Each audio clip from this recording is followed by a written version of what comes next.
Hello students, welcome to STEM classes. आज की video में आप लोग वैद्युत द्विध्रुव की निरक्षीय रेखा पर स्थित कोई बिंदु है जिस पर हम वैद्युत विभव कैसे ज्ञात करेंगे ये हमें पता करना है, या हम यूँ कहें वैद्युत द्विध्रुव की निरक्षीय रेखा पर स्थित किसी बिंदु पर वैद्युत विभव का व्यंजक हमें प्राप्त करना है। इसके पहले की वीडियो में हमने आपको वैद्युत द्विध्रुव की अक्षीय स्थिति में किसी बिंदु पर वैद्युत विभव का मान कितना होता है, ये इसकी व्यंजक की आपको हम व्युत्पत्ति करवा चुके हैं। यहाँ पर हमें निरक्षीय रेखा में स्थित चाहे जो बिंदु, उस बिंदु पर हमें वैद्युत विभव कितना होगा ये ज्ञात करना है। तो उसके लिए सबसे पहले तो हमें एक वैद्युत द्विध्रुव बनाना पड़ेगा। यहाँ देखिए आपको चित्र बना हुआ है, मैं आपको दोबारा से बता रहा हूँ कि चित्र हमने कैसे बनाया है। हमने आपको वैद्युत द्विध्रुव की परिभाषा बताई थी। वैद्युत द्विध्रुव दो बराबर व विपरीत आवेशों से मिलकर के बना होता है जो एक दूसरे से अल्प दूरी पर स्थित होते हैं। जो का मतलब है कि दोनों आवेश, जैसे हमने आपको बताया वैद्युत द्विध्रुव दो बराबर व विपरीत आवेशों से मिलकर के बना होता है। फिर हमने जो लगाया तो जो का मतलब है कि दो बराबर और विपरीत आवेश, मतलब मान लीजिए अगर हम एक आवेश को प्लस क्यू ले रहे हैं तो दूसरा आवेश परिमाण में क्यू ही होगा, लेकिन चिन्ह क्या होगा, माइनस। मतलब हम ये मानेंगे कि यहाँ पर कोई आवेश हमारे पास है प्लस क्यू और यहाँ पर कोई है माइनस क्यू, और ये आवेश एक दूसरे से 2 मीटर की दूरी पर स्थित होते हैं। वो यहाँ पर आपको दिखेगा बिंदु ए है और बिंदु बी है, ये आवेश माइनस क्यू और ये आवेश प्लस क्यू। कहने का मतलब यह है कि वैद्युत क्षेत्र में कोई वैद्युत द्विध्रुव ए बी रखा है जो माइनस क्यू कूलाम व प्लस क्यू कूलाम के आवेशों से मिलकर के बना है, और इन दोनों के बीच की अल्प दूरी 2 मीटर है। वैसे यहाँ पर हमने 2 नहीं दर्शाया, बल्कि हमने यहाँ पर एक मध्य बिंदु ओ लिया है। मध्य बिंदु का मतलब हुआ वैद्युत द्विध्रुव ए बी का बिल्कुल मध्य, मतलब जितना उस बिंदु के बाईं ओर है उतना ही बिंदु के दाईं ओर, मतलब बिल्कुल आधे पे। तो बिल्कुल आधे पर हमने यहाँ पर कोई बिंदु लिया है ओ। इस बिंदु ओ से ए तक की दूरी कितनी है, स्मॉल एल। इस बिंदु ओ से बी तक की दूरी भी स्मॉल एल है। या कहने मतलब होगा कि वैद्युत क्षेत्र में कोई वैद्युत द्विध्रुव ए बी रखा है जो प्लस क्यू कूलाम और माइनस क्यू कूलाम के आवेशों से मिलकर के बना है, तथा इनके बीच की अल्प दूरी 2 मीटर है। हमें करना क्या है, इस वैद्युत द्विध्रुव की निरक्षीय का मतलब कि ये जो रेखा है इसके बाईं ओर या दाईं ओर हम कहीं भी किसी भी तरफ जाएं तो वो बिंदु इस रेखा पर स्थित नहीं होना चाहिए। तो जब इस रेखा पर स्थित नहीं होना चाहिए तो उसके लिए हमने किया क्या है, इसकी निरक्षीय स्थिति में, मतलब इसकी रेखा से ऊपर हम मान लीजिए यहाँ पर आ रहे हैं, यहाँ पर हमने कोई बिंदु पी लिया है। ये बिंदु मध्य, ये जो बिंदु पी है वो मध्य बिंदु से स्मॉल आर मीटर की दूरी पर स्थित है। यहाँ आप देख सकते हैं मध्य बिंदु ओ से स्मॉल आर मीटर की दूरी पर कोई बिंदु पी है, और इस बिंदु पर हमें वैद्युत विभव ज्ञात करना है।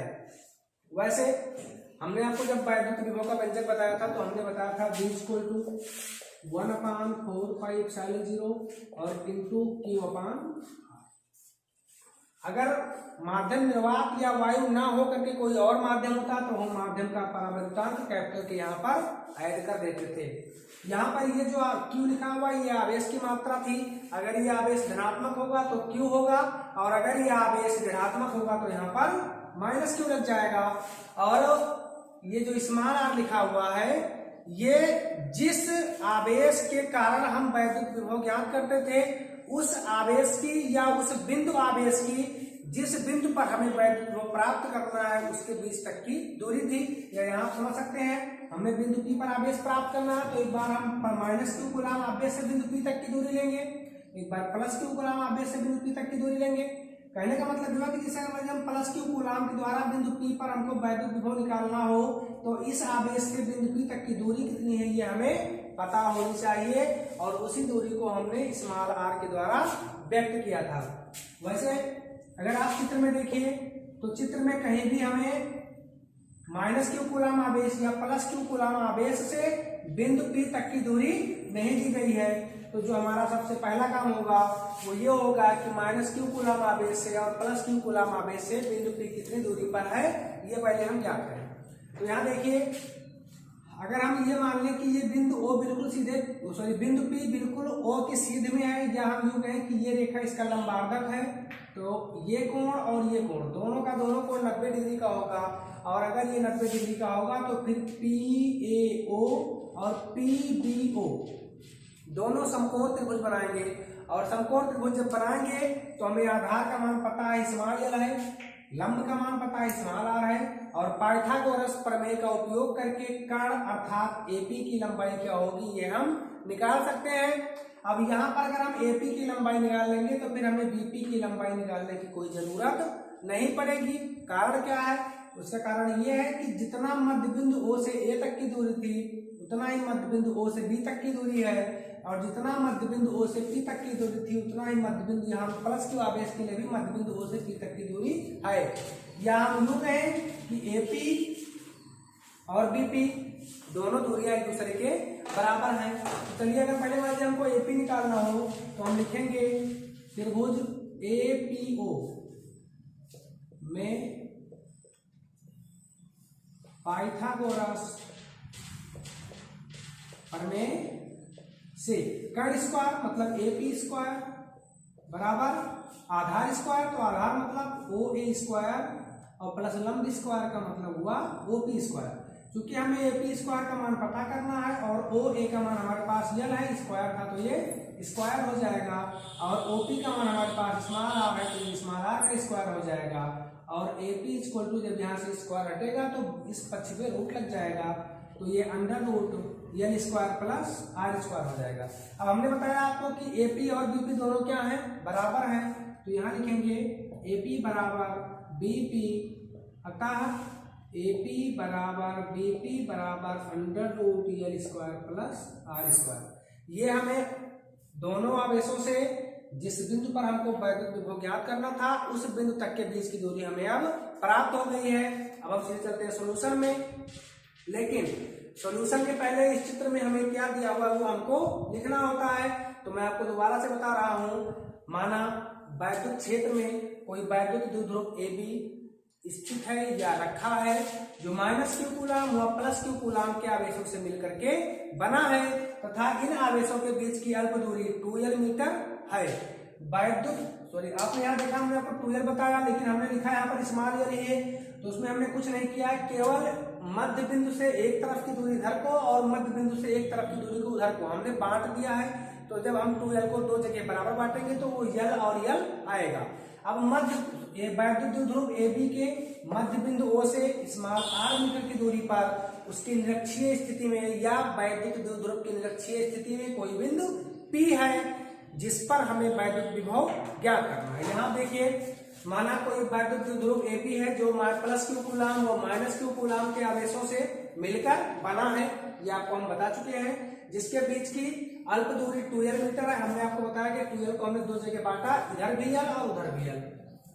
माना इस वैद्युत द्विध्रुव की निरक्षीय स्थिति में मध्य बिंदु O से स्मॉल r मीटर की दूरी पर कोई बिंदु P है, यह आपको हम बता चुके हैं। यहाँ मध्य बिंदु O से स्मॉल r मीटर की दूरी पर ये हमारे पास बिंदु P है जिस पर हमें वैद्युत विभव ज्ञात करना है।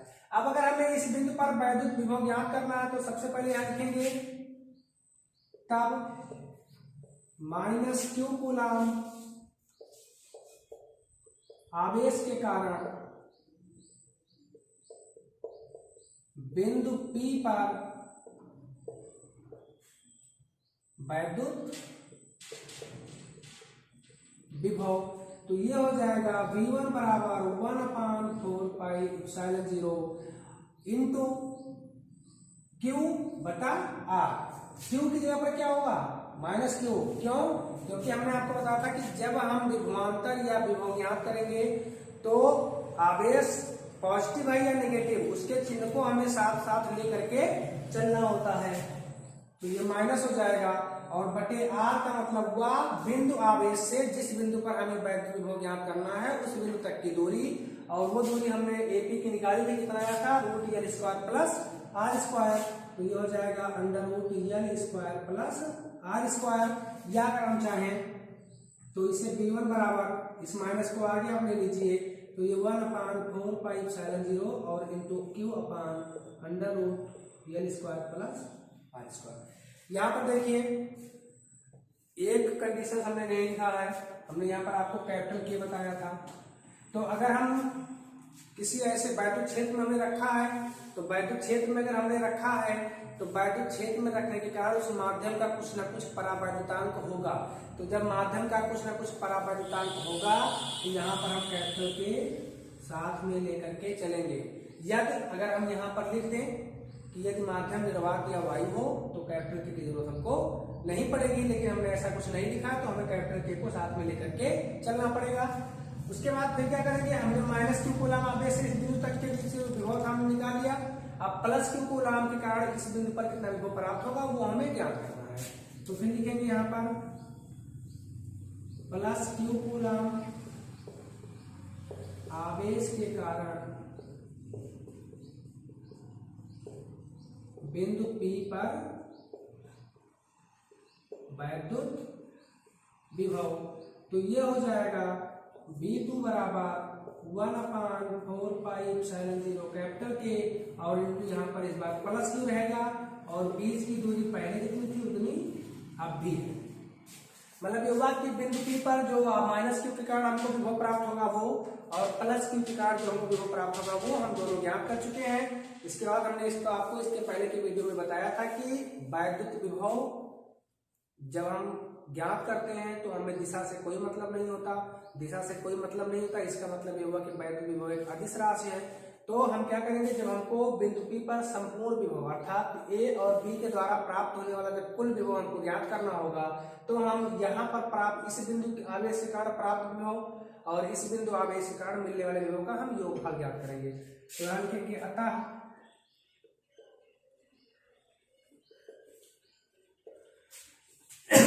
बिंदु P पर